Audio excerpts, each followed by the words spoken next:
ሰላም ክቡራት ተኸታተልቲ ከመይ ትቕንዩ እዚ ዜና መጽሔት እዩ ዜና መጽሔት ኣብ ናይ ሎማዓንቲ መደብና እውን ከም ልሙድ ክልተ ርእስቲ ሒዝናልኩም ቀሪብና ኣለና እቲ ቀዳማይ ኣርእስቲ ነቲ ዝሓለፈ ሰሙን ዘቕረብናዮ መደብ ኣብኡ ዝነበረ ትሕዝቶ ንዑ ዝምልከት ሕቶታት ብብዝሒ መፀና ቐኒ ከነብርህ ክልተ ነገራት ኣገደስቲ ስለ ዝኾና ብሰሙን እውን ብተደጋጋሚ ብዙሓት ሰባት እንዳደወሉ ሓቱ ስለ ዝቐነዩ እንታይ እቲ ለውጢ ተወኪስና እውን ካብ ሚግራኹም ስወርከ ዝረኸብናይ ሓበሬታ እውን እሱ ናባኹም ክንሕብረኩም ኢና ኣገዳሲ እሞ ፅቡቅ ፖዘቲቭ ነገር ስለ ዝኾነ ነቶም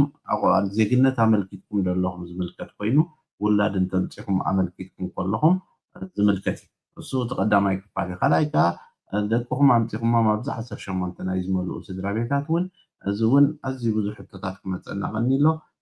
ከም ዝበልናዮ ካብ ሸቕላ ክድሕን ምእንቲ ሰብ እቲ ገባብ ክፈልጦ ኣገዳስነቱ ዝኽእሉ ኢና ኣብ መንጎ መዋዓውዒ ድሕሪ ምቕራብና ናባኹም ናብቲ ቃልኣይ ኣገዳስነት ምክንያቱ ኢና እሱ ከዓ እንታይ እዩ ክሮኖፎግደን ብዙሕ ምትላላት የጋጥም ስለ ዘሎ ካብ ስካት በርከትን ካብ ክሮኖፎግደንን ተባሂሉ ዘሎ ሓበሬታ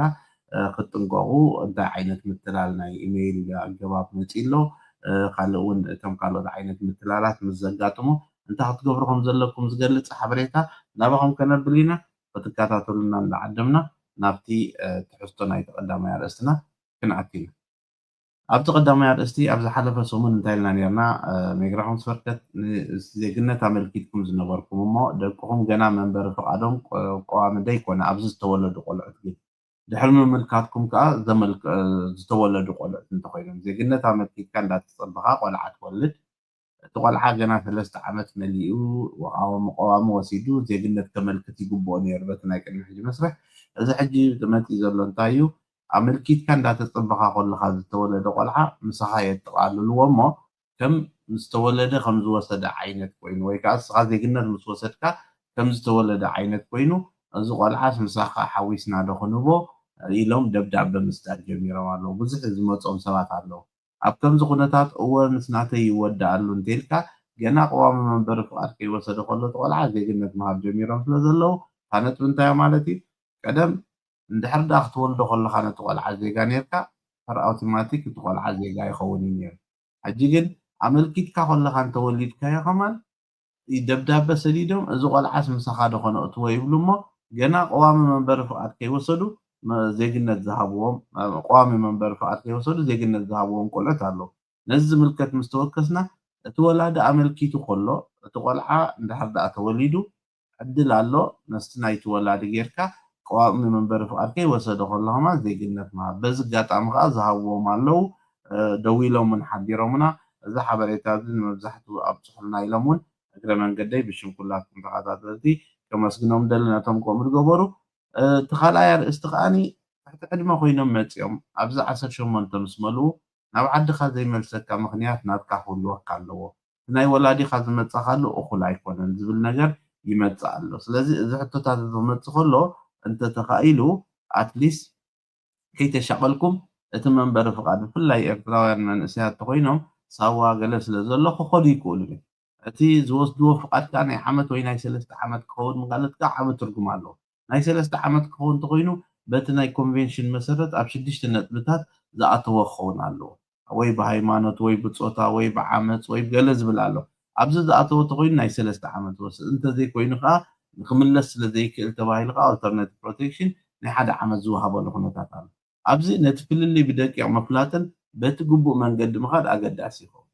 ኣነሰሰርሊ ግን ዘየድሊ ከሎ ስቂልካ ምሽቃል ምብካይ ምሕዛን ወላ ሓንቲ ትርጉም የብሉ እቲ ክትገብሮ ዝግባኣካ ጥራሕ ኢኻ ትገብር እምበር እሱ ምስ ገበርካ እቲ ካልእ ባዕሉ ነብሱ መስርሑ ክኢሉ ዝኸይድ ስጋ ሕጂ ከዓ ኖ እምቢ ተባሂሉ ውፃእ ዝተባሃለ መንእሰይ የለን ምክንያቱ ውፃእ ናብ ምንታይ ናብ መወዳእታ ዘይብሉ ውትድርና ክኽየድ ስለ ዘይክእል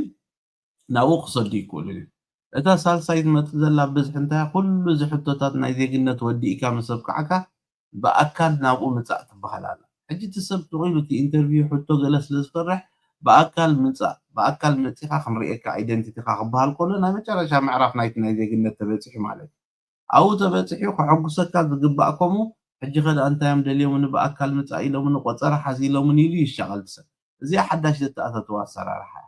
እቲ ዜግነት ንህቦ ዘለና ሰብ እሱ ዲ ኣይሱን ከነፃሪ ብኣካል ክመፅእ ኣለዎ ይብሉ ትኸይድ 5 ደቂቓ ካሴራኻ ይርኢዋ تشيمك تصاريو بقى تملس حتى يبلو قليل زي نورمال الجواب السرارحة أتأكد هل كاتب بالمد بيلا بيلو بقى شو هذا اللومي اللي إتكا عقبا ما هبتري في زبل كأزربا مسمعنا السؤال ونا حيكونا أي هو يوم زلوا ونا حيكونا عقبا حديد كانت كمغنيات النات كمغنيات إذا قبل مغنيات زي قبل مغنيات ولا تقدم كمان زغل سبنا وصدق لهم زي قبل مغنيات نورهم سباتك نيرهم يوم سلازم كل شيء حسقة إذا قبل زي قبل دابلك أو حتى ملك تأتيها مش على يد زين انتهينا نابتي زبلنايو كالأي نتبي ناي أرستنا قد ما محلفنا زبلكو موعوعي نابخهم كقربيمو دحريو نابتي تقتل كنحل فينا تكال حسب كونسالتين أبزي ناي ناب حساباتن مس حساب زتأساسرن ناتهم تكال نخخفتن زدلي سباتن زغون حبريتا أبزي هبهم ألو أبزي سمينار حسيبهم مزلو وبينار زكايد سمينار بزوم زكايد كوينو كلهم كساتو فزدليو بفلاي أبو زارو ولهم زعباتات مجمار بيزنس ممزقاب تكالاب شو ودن أقداس النتون انت عينة تكالاب شو ودن كتمزقبي كال حقاون محدراون قص ناي حدا تكال مخفات بانك ناي تكال بانك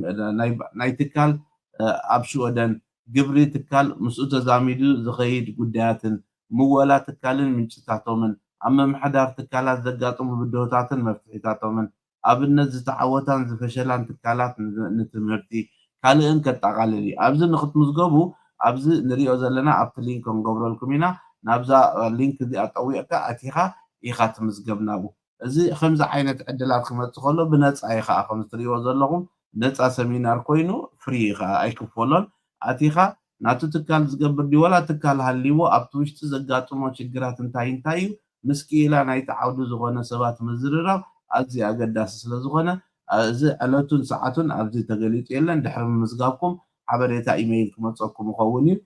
سلازي إذا حبريتا زنا باخم نوتصح زلنا خلهم تم تكال كفيتكم لهم وي تكال كتكوفت دلي وي ون كم حساب نزا أفلت أزخم فلت لنا تبلو سباتون أتيهم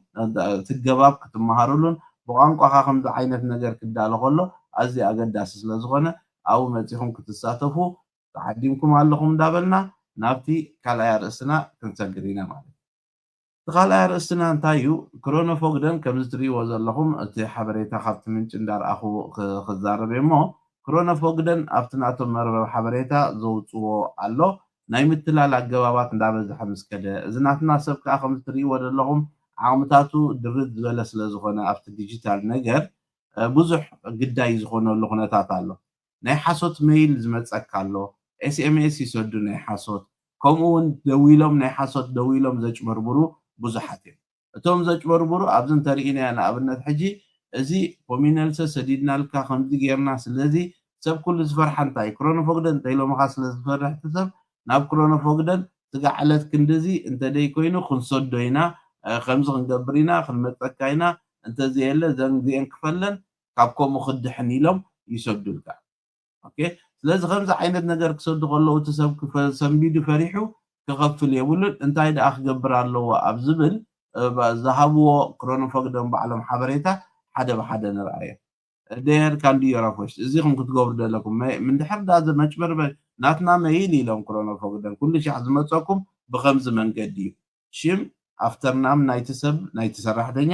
ኣት ክሮኖ ፈቅዶም ኩንተ ኤስኤ ካብ ዝብል ጥራሕ ይድመፅ ካሊእ ኢሜይል ኣድረስ ተኮይኑ ኣይተኽፈትዎ ጠቕላላ ምክንያቱ ሊንክ ናብ ዝጠውቕ እንተዘየለ ግን ከምዚ ክትከውን ኢኻ ይብሉኻ እሞ ናብኡ ምስ ጠወቕካ ብኡ ቢሎም ናትካ ሓበሬታ ይወስዱ ብኡ ቢሎም ይሰርቁኻ እዩ ስለዚ እዚ ተጠንቀቑ ኤስኤምኤስ እውን ንገብሩሎ እዚ ኣገዳሲት ሓበሬታ ኮይና ረኺበ መብዛሕትኡ እቲ ናይ ስርቂ ኤስኤምኤሳት ካብ ዝተፈላለየ ሃገር ክመፅእ ይኽእል እዩ ስለዚ ኣብዚኣ እንድሕር ዳ መፅያትኩም ኣብኣ ከለኹም እታ ኤስኤምኤስ መጭበርበሪት ተኮይና ናብ 7726 ትሰድዋ سؤالكم نابع طرح سدودوا فورورد تقبروا انا فيديو فودرا مالت نابع فورورد مسداد مالت يعني نابع اخر لهم تسدوا انا بزيا